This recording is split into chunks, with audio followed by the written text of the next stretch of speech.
நம்ம இந்தியா கவர்மெண்ட்டுக்கு என்னதான் ஆச்சுன்னு தெரியலங்க. ஒரு மாசத்துல 30 நாள் இருக்கு அப்படின்னா இந்த 30 நாள்ல வெவ்வேறு ஸ்டேட்ல வெவ்வேறு இடத்துல வந்து பாத்தீங்கன்னா கண்டிப்பா ஒரு பெண் அபியூஸ் பண்ணப்படுறாங்க இல்ல ரேப் பண்ணப்படுறாங்க.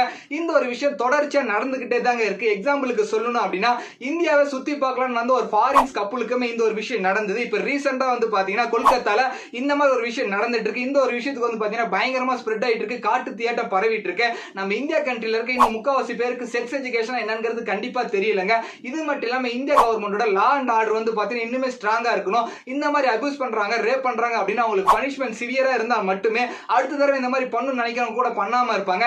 இது மட்டும் இல்லாம முக்கியமான விஷயம் என்ன அப்படின்னு பாத்தீங்கன்னா இந்தியா வந்து சேஃபஸ்ட் கண்ட்ரில 116வது இடத்துல இருக்கு. அப்ப நினைச்சு பாருங்க, நம்ம எக்கனாமிக்கலா growth இருக்கிறது முக்கியம் இல்ல, நம்ம கண்ட்ரில இருக்கவங்க சேஃபா இருக்காங்களாங்கிறது தாங்க முக்கியம். இந்த ஒரு விஷயத்தை தடுக்கலாம் அப்படின்னா எந்த மாதிரி பனிஷ்மெண்ட் கொடுத்தா இந்த மாதிரி விஷயம் நடக்காது அப்படின்னு நீங்க நினைக்கிறீங்களோ அதை இந்த வீடியோ கீழே கமெண்ட் பண்ணுங்க. இதே மாதிரி நிறைய வீடியோஸ் பார்க்கணும். நம்ம பேஜை ஃபாலோ பண்ணிருங்க. பட்டா